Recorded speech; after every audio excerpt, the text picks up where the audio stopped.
Alrighty. So now this is the second day in Money Week. So yesterday we talked about how we have a problem where money is not what it used to be, and there's a lot of problems with it. One of the problems I talked about was how reserve banking works, and I'll go into a little bit more detail here. The way reserve banking works is you put $100 into the bank, and now the bank is required by law to keep three of those dollars, just in case you wanted something. So you say, I put $100 into the bank, and now I want a McDonald's, so I'm going to take one. And they're like, oh, we're okay. We saved $3 for you, so here you go. We can take one out. There you go. Buy a McDonald's burger for $1, right? So they save $3 out of every 100. What do they do with the other 97? Well, with the other 97, they lend it out to someone else. Maybe it's a mortgage, maybe it's a business loan, could be anything, right? Whatever banks lend out for. So they lend out that $97. But hang on. That's all well and good if you're just buying McDonald's, but what if you wanted to buy, groceries? That could be like 80 some dollars, maybe even the full 100.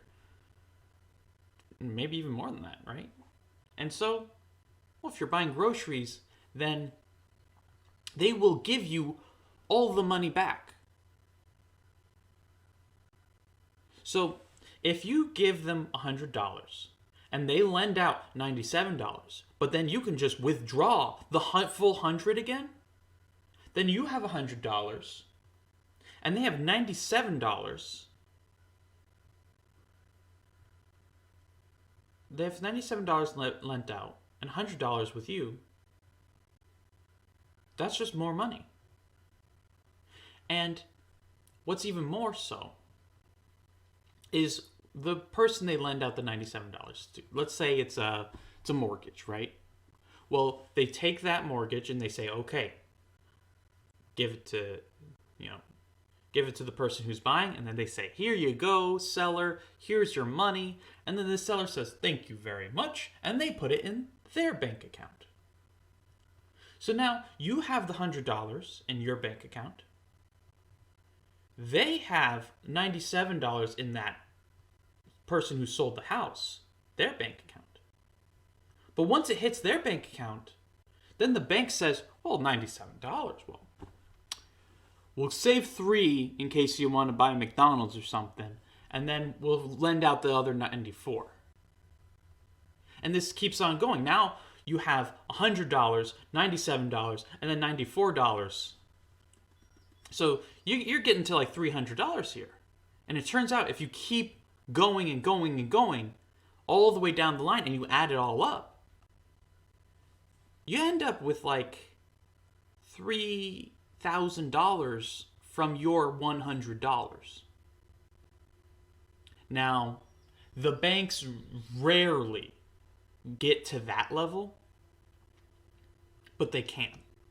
It is legal for them to be 30 times the amount of money in existence. That is legal, allowed. It's just a bad idea. And so they don't go that far. But that's what we're talking about. Is the bank turns around and says, oh, well, they're just leaving that money there, so we're just gonna use it. And it keeps moving and moving and moving and moving and moving. Now, what is the justification for this? Because there is a good argument. And the argument is that if you were to take your $100 bill and shove it under your mattress, then what good is it doing for the world? That $100 bill might as well not exist. That is doing no good for anybody, right? You're not spending it. You're not investing it. You're not using it. And so, what's the point of it even existing? Like, yeah, maybe 20 years down the line, you're like, oh man, rainy day fund, break open that jar, here you go. But yeah, that's like, 20, 30 years down the line. We're talking about today. It's not doing anything, any use for anybody today. So it might as well not exist. And so, what the bank does is it says, if you aren't ready to do anything with it, we'll just hold it right there until you are ready. But in the meantime, we'll make it do stuff. We'll make it grow the economy and help people and improve lives. That's the concept. It's a pretty good story. But let me tell you a different story. You have $100. And you have a group of 9 other friends. So 10 people in total. Everyone has $100. So there's $1,000 in your group. And so people buy and sell things from each other. But you got what you need. And so you just hold on to your $100. And now, what happens is now, effectively, instead of the group having $1,000 between them to buy and sell and do stuff with, they have $900.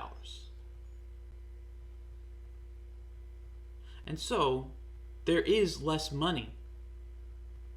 Which means instead of everyone having 1/10 of all the money in the system, they have, 1/9, right? A bit more.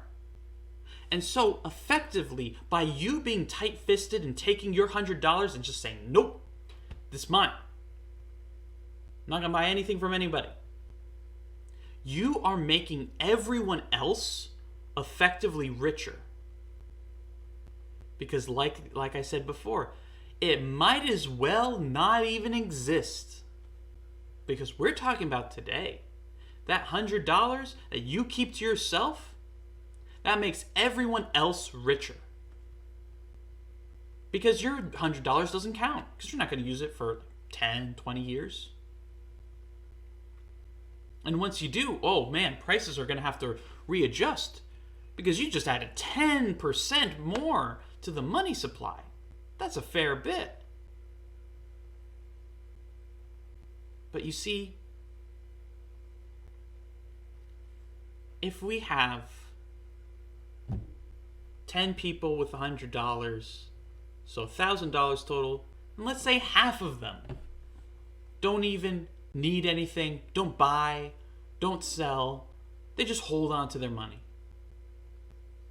Well, what'll happen is the 5 people that still are doing stuff, they are all of the economy, not half. Because the other half, the 5 that aren't doing anything with their money, they're just sitting on it,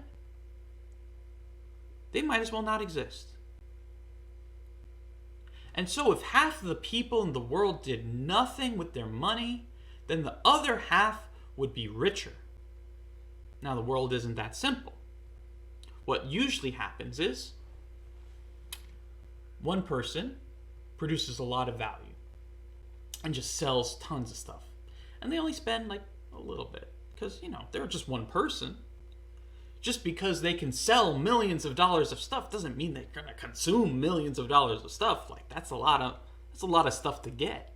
Like how greedy, how selfish can a person be? I mean, you can be a little bit jaded and say, yeah, they can be pretty greedy. But like how greedy could Bill Gates be? Like he can't even buy the world. Like what would be the point? Like he can buy anything he wants. So he's limited by his desires. But like how depraved of a person would he have to be to come even close to spending all of his money? Right? And that's how it goes. One person produces a lot of value to a lot of people, and they just can't spend as much. And so with banking, that money keeps on moving and goes back into the system because Bill Gates isn't doing anything with it. But what he does do is he lends it out to small businesses and gives it to charities and does all this stuff, right? But what if he just sat on it?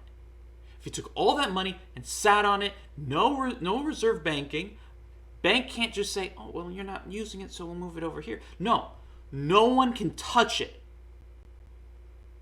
Well, then what would happen is every dollar you give to Bill Gates is a dollar that isn't going to be spent. And so, if you have $1,000 and you're effectively burning 100 of those dollars a year, then eventually you're going to end up with $100. So you went from an economy of, let's say, $1,000, just for simple math, to an economy of $100.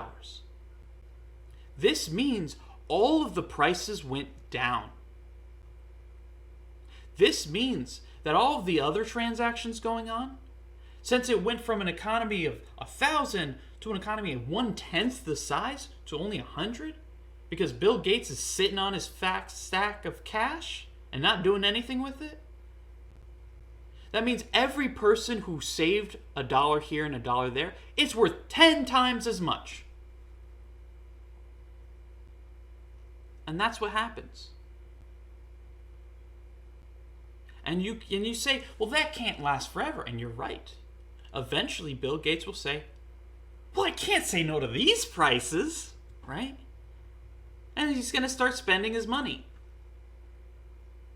And that'll cause inflation. Inflation. And everyone will lose value on their money. Oh, no. But guess what? It's real inflation. It's not fake.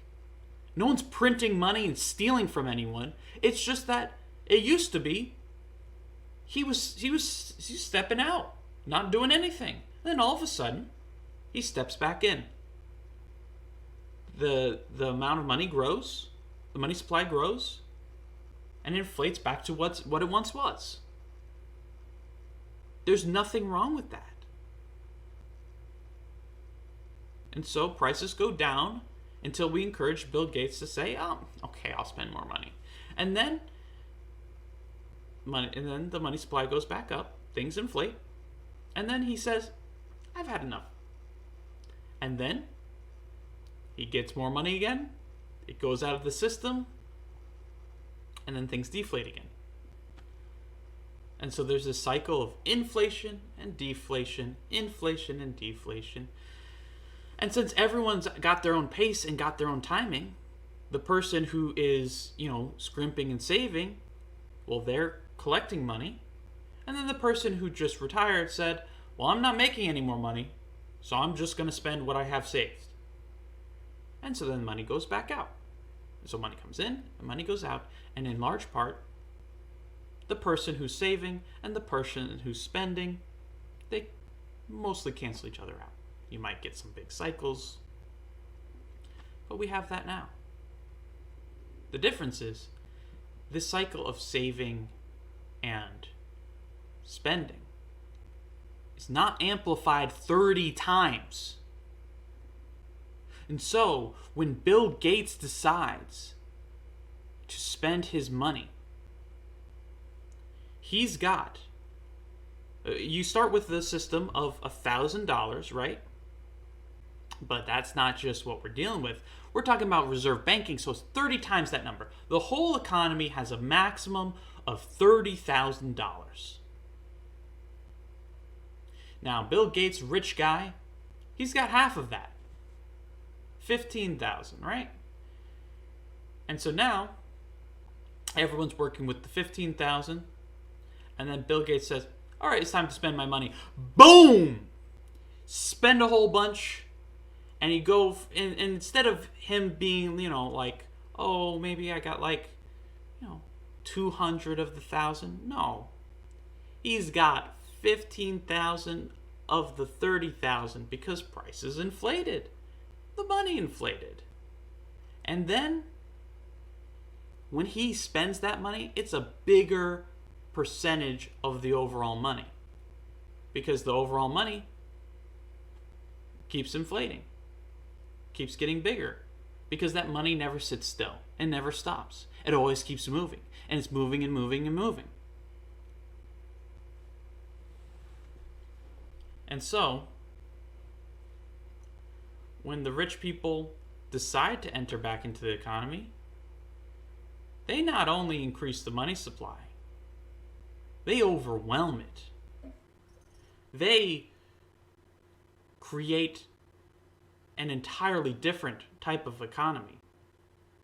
And that's what's happening with this banking. So the solution.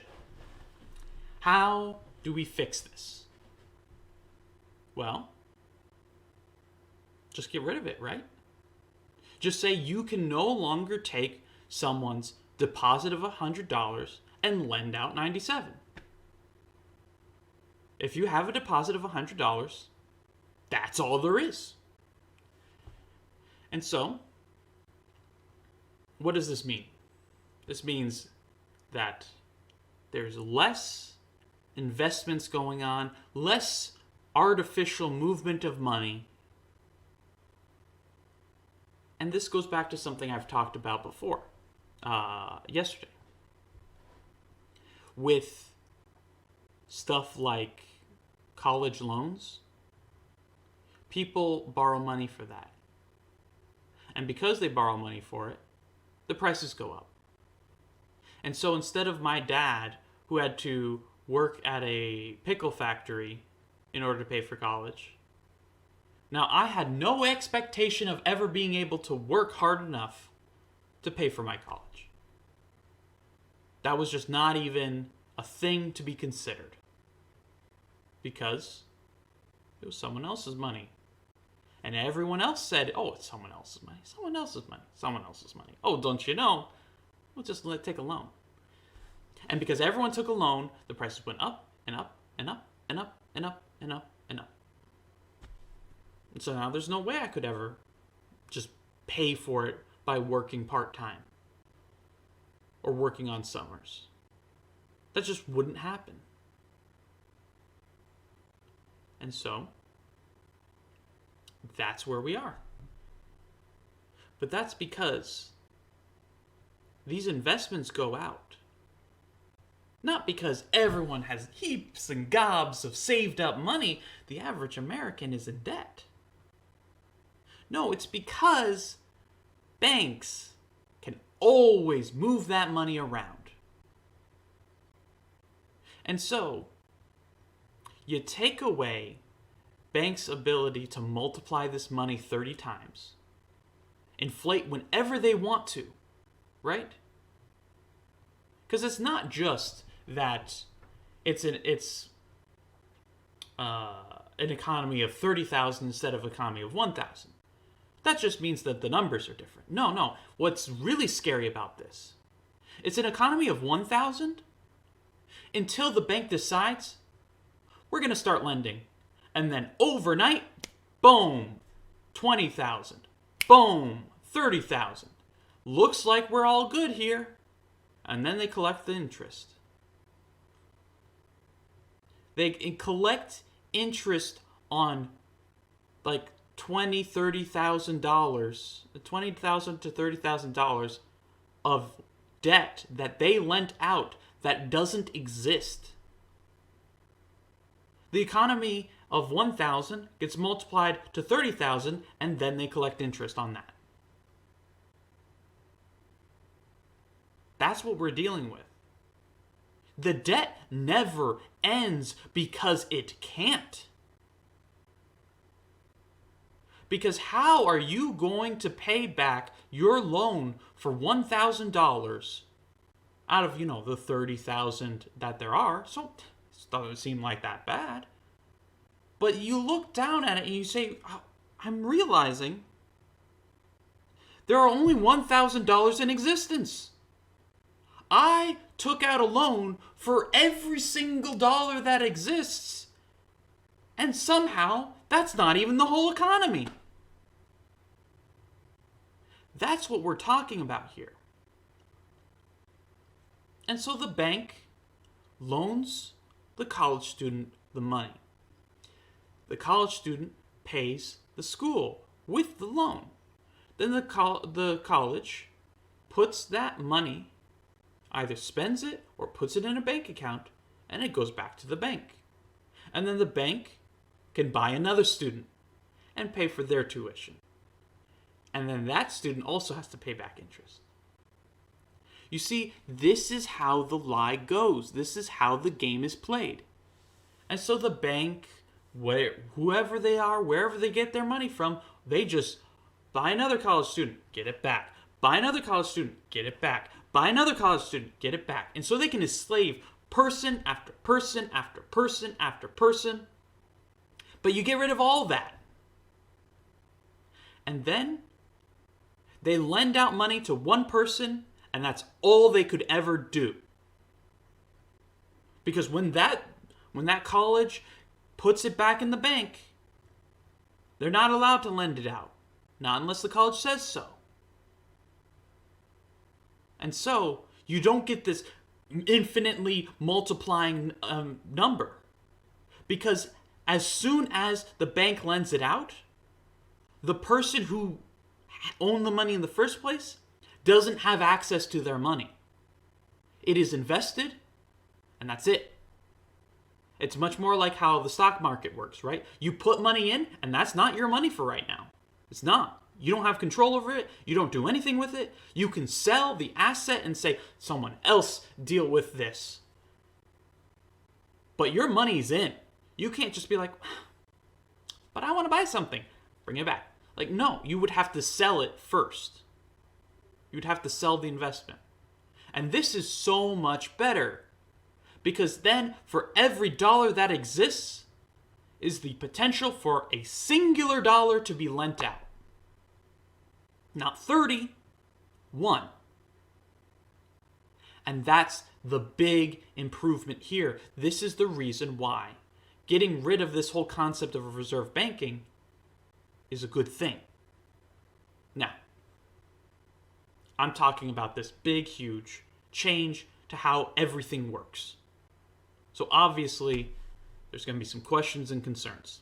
For like one, when you have your bank hold on to your money, well then, you can buy stuff with your credit card or debit card from wherever, even online. You don't have to bring your dollar bills to places. So, well, what about that? If we don't have any banks anymore, then what about that? Well, I'm not saying that the idea of a place where you hold money just disappears. Like, think about PayPal. They don't hold on to your money and they're like, yeah, let's just move some over here and do something like that. Like, they don't do that. What they do is they hold on to your money until you want to spend it, and then they help you spend it, and they take a little bit of a transaction fee. Now, that's legitimate. You use the service, you pay a fee. Fine. All good. Banks currently do that. It's just that the seller pays for the fee. So you don't see it. So that's no different than how things are now, right? PayPal exists now. People think it's a good deal now. So, obviously the storing of money and the moving around of money, that's not an issue. So what else would be? Well, if there are less investments going out, then what if you need something? Well, what if you need some startup money to start a business, or yes, to go to college, to buy a house, to do something that is worth your time and money and effort doing?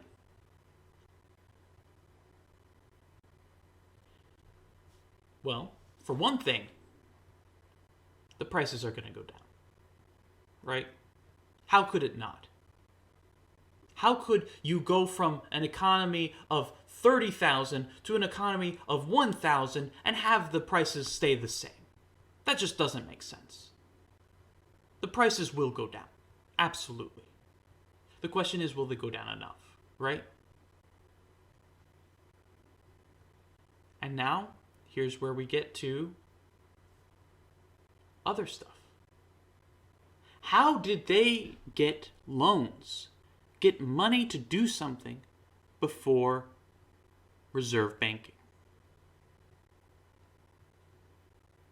Investors. You know, like what we have now. Like whenever a company needs money, they sell stocks or sell bonds. They ask for money from other people.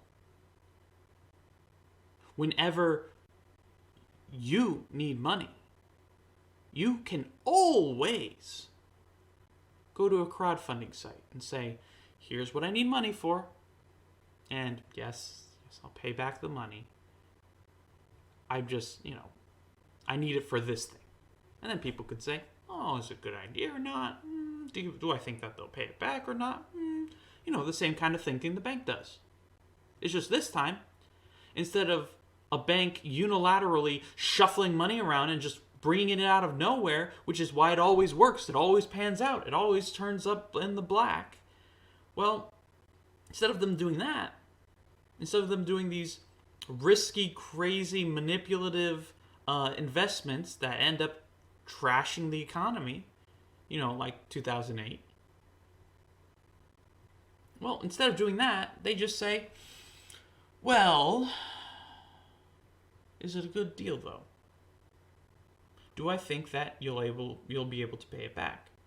Do I think that it's a good cause? Maybe it's a charity thing and I don't expect to be paid back.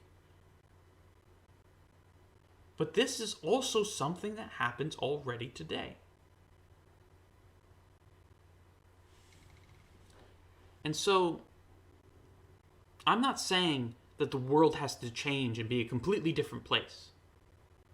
I'm saying that there is one way of doing things that is manipulative, harmful, short-sighted, and brings everyone down. Except for, the bankers who benefit.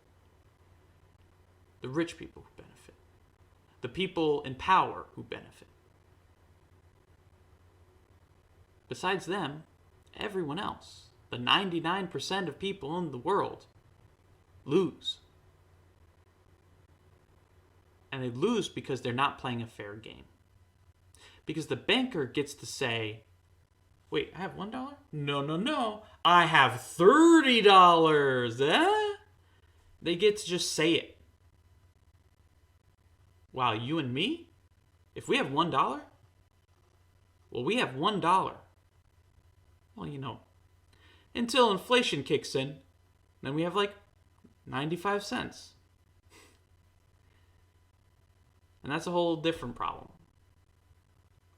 Is as much as abolishing this reserve banking system, of stopping this multiplying of money, of saying, what, you think you live in an economy with $1 trillion in it? No, sir. Now you live in an economy with $30 trillion in it. Why? Because we said so. And we said so when we wanted to, when we thought it was a good idea. You may be saving up money for a house, and you're almost there. And then we say, you know what? I want to lend out money. And so now the economy's 30 times. And so now all the prices go 30 times.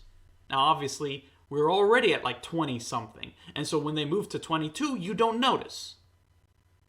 But that's what's happening. That's why prices go up and why you have such a hard time reaching your goals of being able to buy that house, of being able to pay for college, of being able to have a car, of being able to do anything.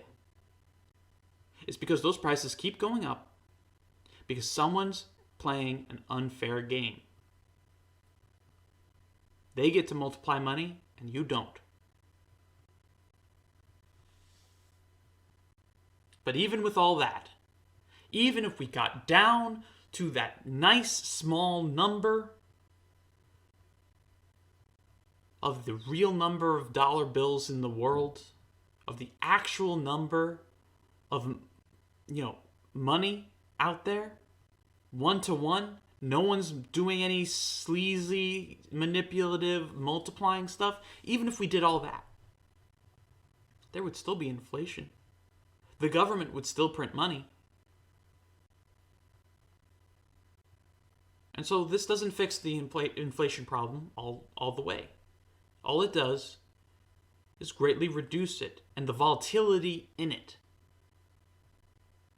It means that people can actually reach their financial goals. And so it does a lot of good. But it's not the whole picture. And we'll get into those next parts throughout the rest of the week. But for now, hopefully, I convinced you at least a little bit that reserve banking is a bad idea. And it's an unfair game where one person gets to spend $1 and the other person gets to spend 30. That's not fair. That's manipulative, dishonest, wrong. And we see the effects of it.